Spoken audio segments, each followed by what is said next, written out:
The Reality Check podcast is brought to you by Skillshare.com. Click the link in the show notes now to get 2 months free premium access to all of my courses, as well as the thousands of others that are up there right now.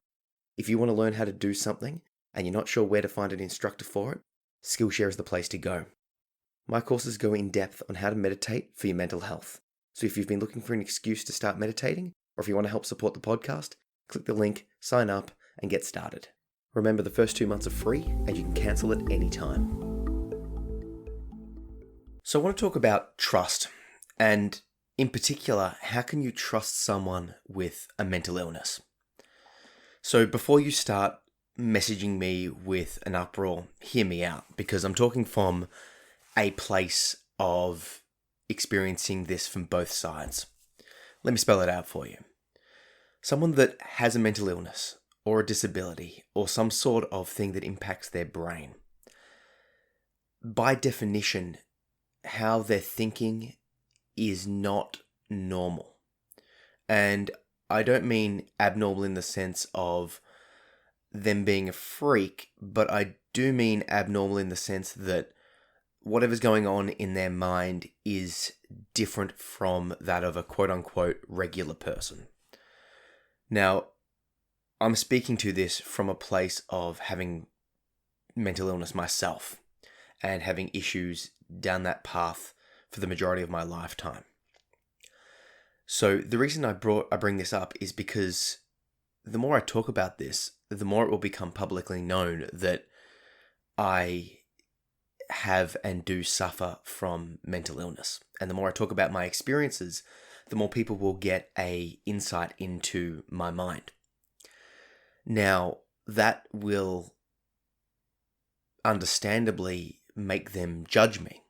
And I don't mean judgment in necessarily a negative way, but it will make people consider everything I say and do, at least partially through the lens of mental illness, right?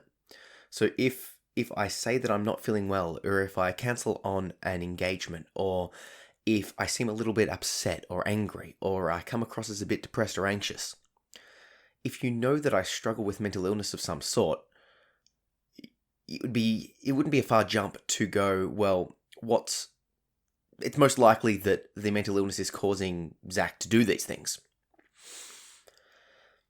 The problem with all of this is that how can, with that diagnosis and the understanding that it is impacting me, because it does, because if it didn't impact me, I wouldn't be, suffering from the mental illness, right? So I am legitimately impacted by it. Therefore, when people meet me and talk to me and interact with me, how can they trust me as a person? Well, the initial reaction is to go, if you know the definition of the diagnosis and you know something about that diagnosis and you know I have it, then you might start going, okay, well, I expect this from Zach and not these other things, and I will subsequently put my guard up. Now, maybe this is the case. Maybe this is the case when you discover someone has some sort of condition. You're now on edge because you're like, what does this mean about this person? If I say someone's got borderline personality disorder, if I say someone's an addict, if I say someone's got an eating disorder, if I say someone's got schizophrenia, right? If I say someone's got depression or has been suffering from suicidal thoughts, if I say someone's got autism, if I say someone's got Down syndrome, right? Instantly, we start thinking things about that person. We can't help it. That's what people do. And it's not a bad thing in the sense that, we're designed, or we evolved to make snap judgments of our environment, of the people around us, just to keep us safe. Because, if we can make a snap judgment, we know where we're at socially, physically, all of that sort of stuff. But now that we're in this case, how does that impact us, and how does that impact someone like myself who does suffer from mental illness in terms of making impressions and all that sort of stuff? And conversely, when I'm told that someone has a mental illness, or when I find out that they've got some sort of condition or past or history, what does that do for me? And is there a way to combat those thoughts that come up, the cliches, the stereotypes, the stigma?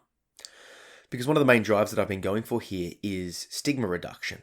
And the way that I sort of have been approaching it thus far is to say, hey, if you suffer from something, let's share your story. I've got the Share Your Story project. I'll link it below, where people can share what their experience with mental illness, trauma, and that sort of stuff has been.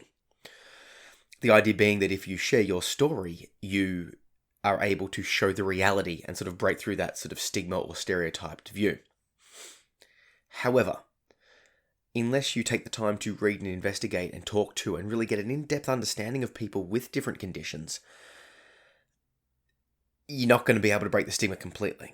So then I'm like, okay, how can I get a rule that I can live by myself, i.e. to project the person that I am, and also to see the people that I'm talking to for more than just their condition. And, so what I've sort of realized is I need to judge people purely based on how they're treating me, purely based on their actions. What they think might be any range of things. I have no way of knowing that. Let's say you tell me you're thinking something. I don't know that that's the truth. You might not know what you're properly thinking, right? You might be a bit clouded in that regard. But what I do know are the actions that you're presenting me, right? So I've met people with borderline personality disorder that have treated me and the people around them terribly. Just not pleasant to be around, untrustworthy, and it sort of solidified a lot of those cliches. But conversely, I've met people that were the complete opposite and were very nice, very respectful, very caring, and were sort of managing things. And the same's true for a plethora of conditions. People with depression that are in bed letting their life just fall apart, not intentionally, but that's just what's happening. Whereas other people are every day getting up, going to work, and actively fighting it to every part in the spectrum in between. People that have had a similar past to mine with a traumatic childhood have gone down the self-harm, addiction, abusiveness, continuing that cycle with, their kids or their family members or other people in their lives, and other people going the complete opposite direction, and once again, every spectrum in between. So what I've realized is that I should judge people based on their actions, based on what they're doing, what they're saying, what I can observe their behavior being. Their diagnoses is relevant, but it's also very much not. What am I seeing from this person right now? What am I getting in? What have they done to me? What have they done with me? What things of their actions do I take as a good or a bad thing? And do I like those actions? And based on their actions, I will judge that person and then keep them more or less in my life. Same thing's true for people with addictions. My father was an addict and it made his life go down a terrible path. But I've met other people that you would argue are addicted to certain substances, but it hasn't ruined the character or the person that they are. They're there, they're doing their stuff, they're treating people, including myself and the people around them, well, but they just happen to be inebriated while doing it. Right? I've said it before, but it's worth mentioning again. If someone's always angry when they're drunk, right? If someone's an aggressive drunk and they get drunk once in a blue moon, you might want to forgive them, maybe, your call, obviously, for that instance, because they got drunk, they got aggressive, but they don't get drunk often. Right? Maybe you forgive them, maybe you don't. No judgment there, that's not the point. But let's say they get drunk 3 times a week, and you know that it's the alcohol that makes them aggressive. But if they're getting drunk 3 times a week, or 4 times, or however many times a week, that's becoming part of their personality. They're always getting drunk, and when they're drunk, they're always being abusive. That to me suggests that they're an abusive person, right? It might be the alcohol or whatever drug causing it, but ultimately they're taking that drug continually and their actions are causing them to be abusive to you. So, like I said, I haven't fully thought through this whole process, but I'm trying to work on judging people based on their actions alone. What I am seeing them doing, what I'm seeing them saying. Does that make sense? That's really what I'm trying to get across here. It's very easy to fall into the cliches, the stereotypes, the stigmas, and all of that sort of stuff based on ill-informed information. But you can judge someone based on what they are doing with you, what they're doing with other people, what you observe yourself. Let me know in the comments below what you think about this, because I'm very curious to sort of investigate down this path further as a way to actively reduce stigma, first by sharing our own stories and then by judging people based on what you see them doing. Let me know. So I want to give people a quick update on the Skillshare courses I'm doing. I've received at least 50 odd reviews across the 3 courses that I've got up, and they're all exceedingly positive. I'm just blown away by how well received these projects are becoming, and I'm going to dedicate some more time to keep going down that path. For those that haven't checked them out, I'll chuck the link down below and you can see the Skillshare courses. Like I said, I've got 3 up. The first few courses that I'm focusing on are revolving around meditation for mental health. The first one is mindfulness for meditation for mental health. The second one is using meditation to overcome panic attacks, or different strategies to overcome panic attacks. And the third one is present state awareness. That's the one that I've just released and haven't really spoken about it, so I'm going to quickly talk about it now. The concept of present state awareness is basically, right now, observe what you're feeling through your feet. What can you feel, right? In this moment, what sensations are coming in? The idea of this is that it will draw your attention out of your mind, out of the ruminations, out of the depressions, out of the anxiety, all that sort of stuff, into the present moment based on the sensation coming in from your feet.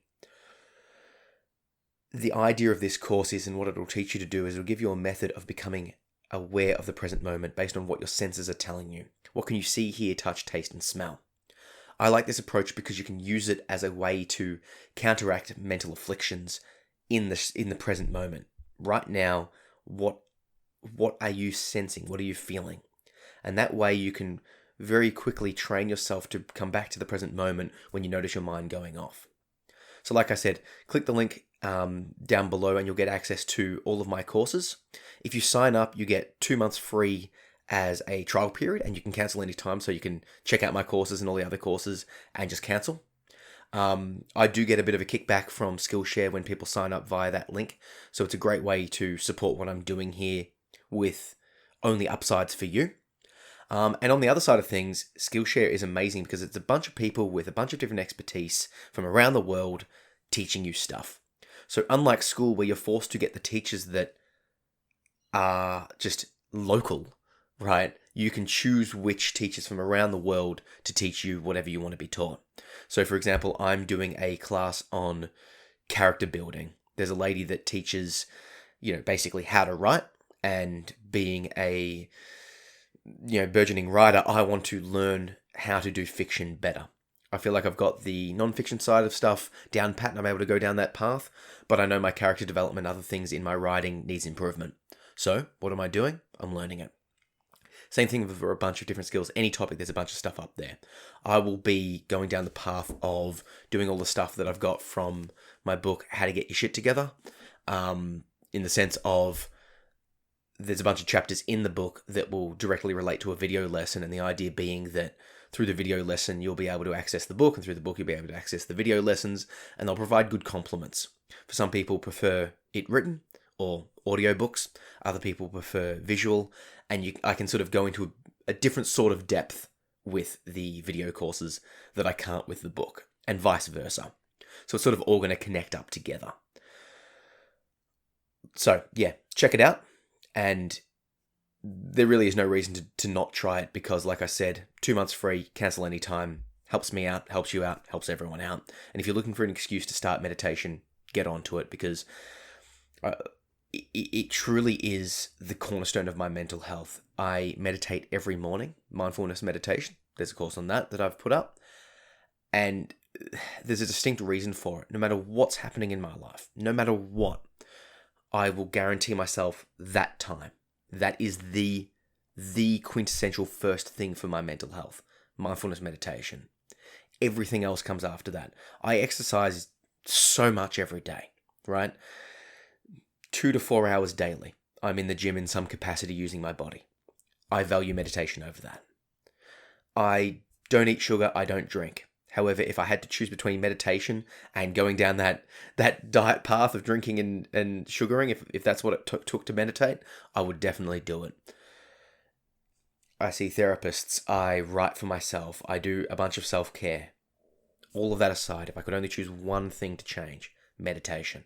That is what I would suggest to everyone as the core, the lead domino in your mental health.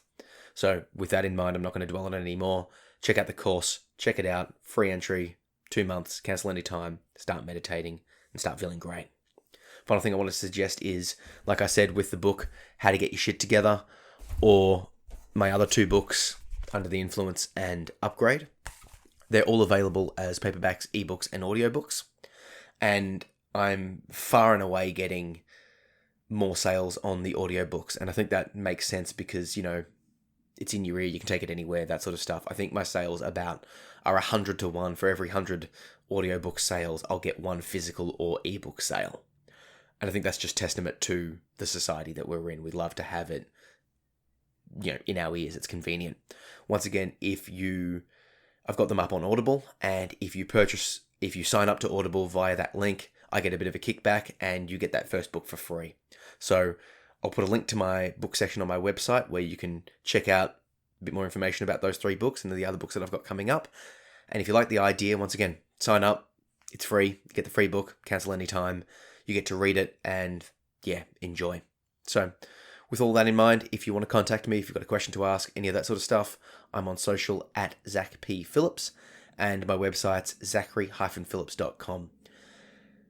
I suppose finally, thank you to everyone that's been reaching out and connecting with me with the direct messages and all that sort of stuff. It always blows my mind when someone's like, hey, I've been following you for 2-3 years and I finally had the guts to say hi. It makes my day. It really does, because a lot of what I'm doing, I'm talking to a screen. I'm looking at my phone right now. I'm looking at my computer. But, like given what I'm talking about, people don't connect as much as they could. And it's a bit lonely. But when people connect to me and say, hey, I've been watching your stuff, it touches me in some way, because it shows that I'm doing all of this for a purpose. So once again, thank you.